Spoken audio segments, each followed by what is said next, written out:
अब बॉर्डर पर बांग्लादेश की ड्रोन वाली साजिश का खुलासा होने के बाद भारत ने भी सीमा पर ड्रोन तैनात किए हैं। पूरी खबर हमारी इस रिपोर्ट में देखिए।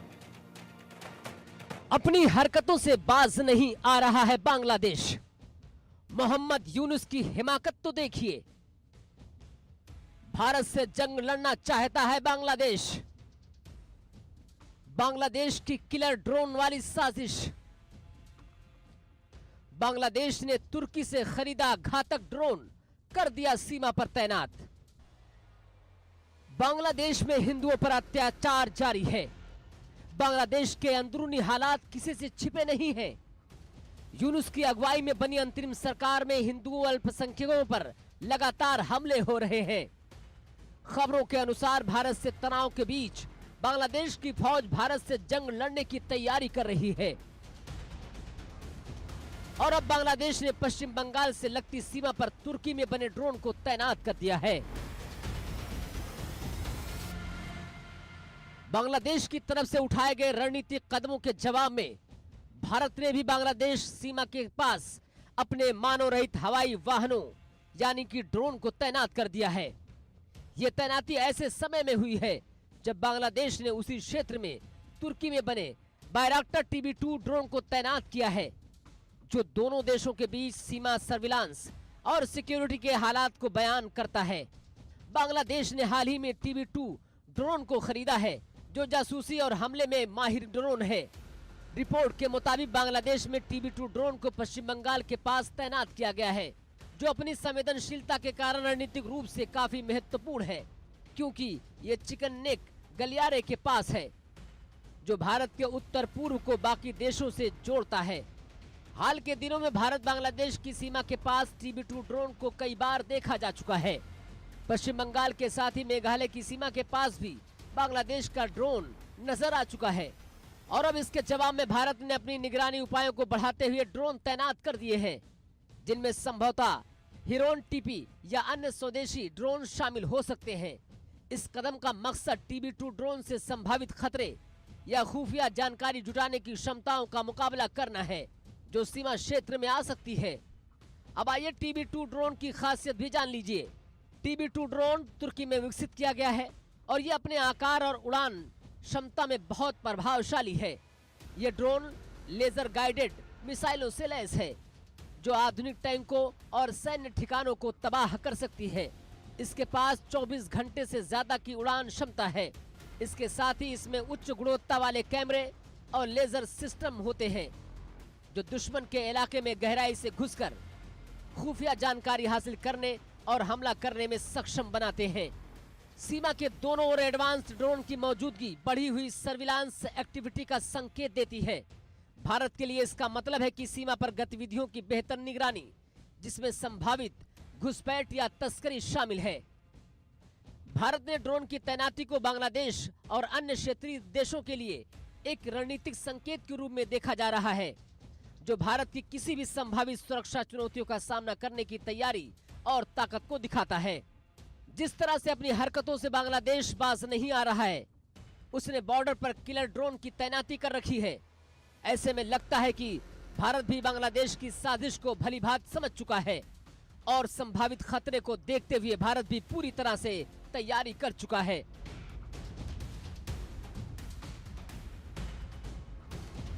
Bureau report, India news. और वहीं मोहम्मद यूनुस पर शेख हसीना ने एक बार फिर से तीखा हमला बोला है। मोहम्मद यूनुस सूदखोर हैं। शेख हसीना ने कहा है मोहम्मद यूनुस मास्टरमाइंड किलर हैं, मोहम्मद यूनुस आतंकवादी हैं। शेख हसीना ने बयान दिया है। ये ऑडियो संदेश वायरल हो रहा है। अब एक ऑडियो संदेश में शेख हसीना ने कहा है कि मोहम्मद यूनुस हत्याओं के मास्टरमाइंड हैं, वो भ्रष्ट हैं, सूदखोर हैं। हसीना के मुताबिक यूनुस और उनके सलाहकारों पर हर हाल में एक्शन होना चाहिए। यूनुस और उनकी टीम की तुलना आतंकियों से करते हुए शेख हसीना ने कहा कि आतंकी ताकतों का हिसाब जरूरी है। तो देखिए, एक बार फिर से शेख हसीना ने तीखा हमला बोला है मोहम्मद यूनुस पर और ऐसे में उनका ये जो ऑडियो है ये काफ़ी तेजी के साथ वायरल हो रहा है, जिसमें यहाँ पर मोहम्मद यूनुस को लेकर जो प्रतिक्रिया देखी जा रही है, ऐसे में शेख हसीना का आक्रोश साफ तौर पर नजर आ रहा है। और शेख हसीना ने मोहम्मद यूनुस को आतंकी बताया है और कहा है कि आतंकी ताकतों का हिसाब जरूरी है। इससे पहले भी शेख हसीना जो है अपील कर चुकी है कि पूरी जनता को एक साथ आना होगा, एकजुट होना होगा।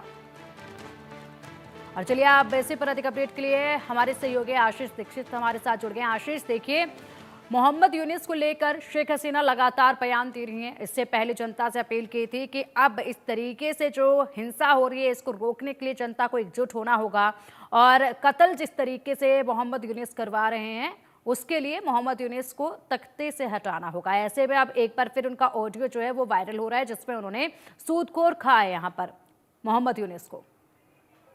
देखिए पिंकी, मोहम्मद यूनुस पर तमाम आरोप लग रहे हैं क्योंकि जिस तरीके से उन्होंने बांग्लादेश में माइक्रो फाइनेंस की स्कीम लेकर आए वो, और ग्रामीण बैंक उन्होंने बनाया, और ये जो उन्होंने छोटे तबके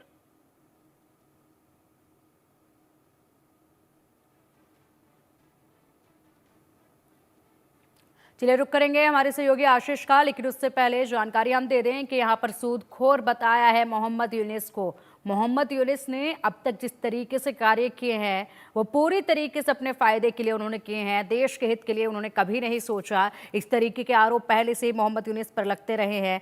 ऐसे में अब शेख हसीना ने उन्हें सूदखोर कहा है। और चलिए लगातार अधिक अपडेट के लिए हमारे सहयोगी आशीष दीक्षित हमारे साथ जुड़े हुए। आशीष, सूदखोर कहा गया है, ऐसे पे कई सवाल उठते हैं। मोहम्मद यूनिस को सूदखोर कहा गया है, जिस तरीके से उन्होंने पहले काम किए हैं उस पर भी सवाल उठते रहे हैं। जो प्राइज से उन्हें नवाजा गया है उसके बाद सूदखोर उनको कहा गया है।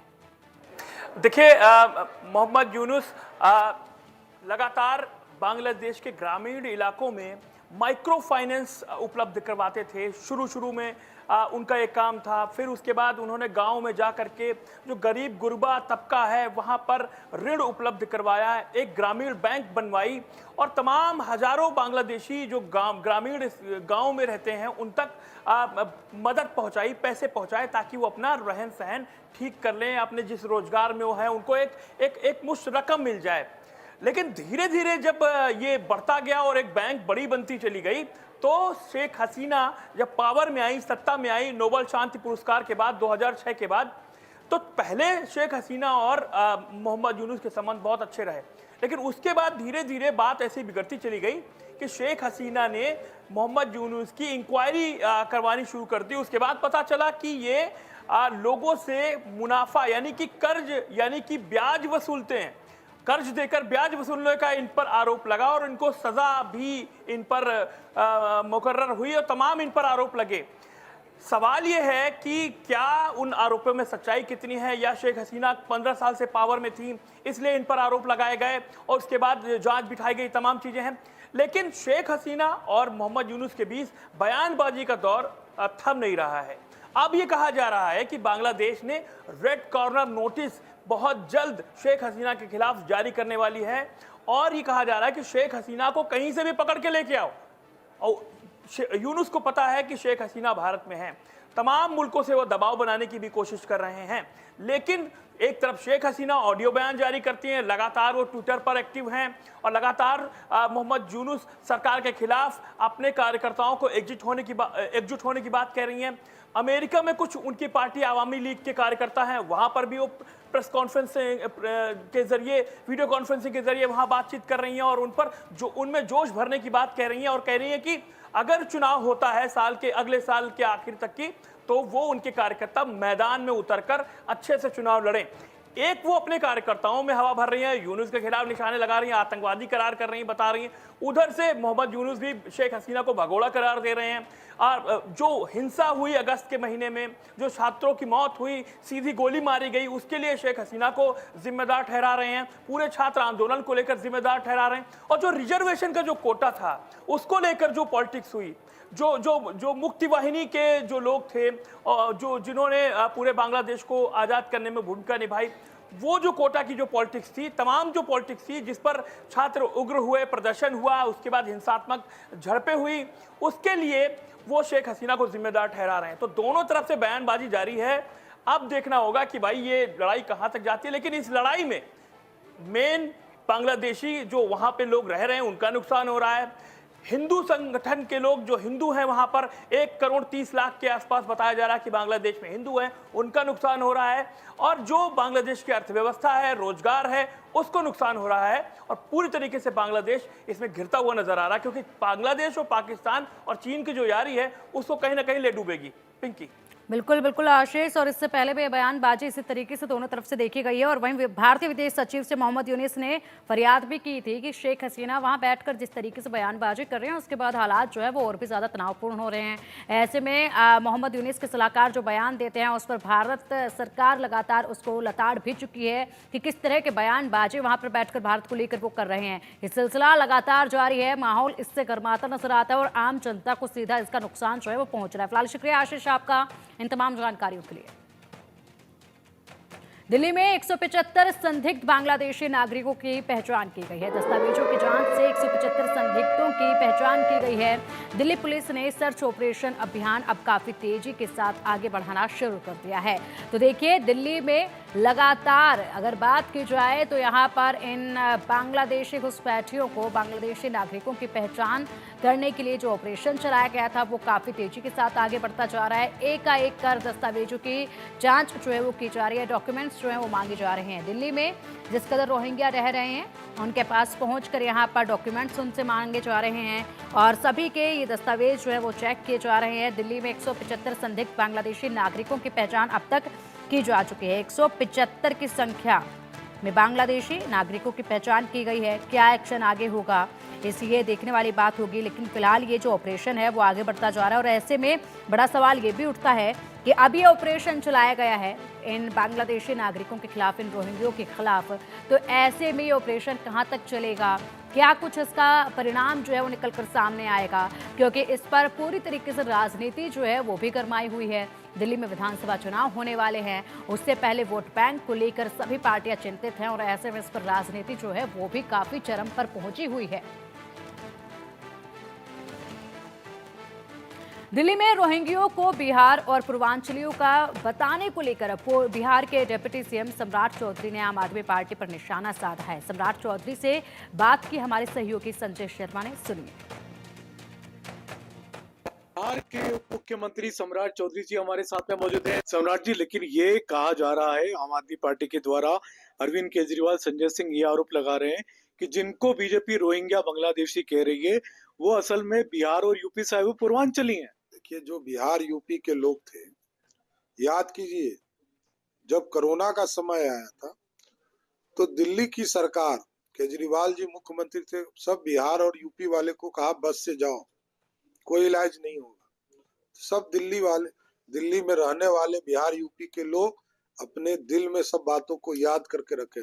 समय आ रहा है, इसका जवाब दें। सर, एक सवाल बिहार चुनाव को लेकर के, अगले साल बिहार के विधानसभा चुनाव होने, क्या तैयारी और किसके नेतृत्व में बिहार में आप लोग चुनाव लड़ेंगे? नहीं, नीतीश कुमार जी मुख्यमंत्री हमारे हैं, अभी 1 साल बाकी है, चुनाव हम लोग ठीक से लड़ेंगे। तो सम्राट चौधरी, जिनका कहना है कि जो असल में पूर्वांचली थे उनको तो कोविड के समय में यहाँ से भगा दिया गया था, वो बेचारे अपना बोरिया बिस्तर लेकर के गए थे, लेकिन जिस तरीके के आरोप लगा रही है आम आदमी पार्टी, ये एकदम गलत है और यहाँ पर रोहिंग्या और बांग्लादेशियों के नाम पर पूर्वांचलियों का अपमान किया जा रहा है। Sanjay Sharma, India news, Delhi.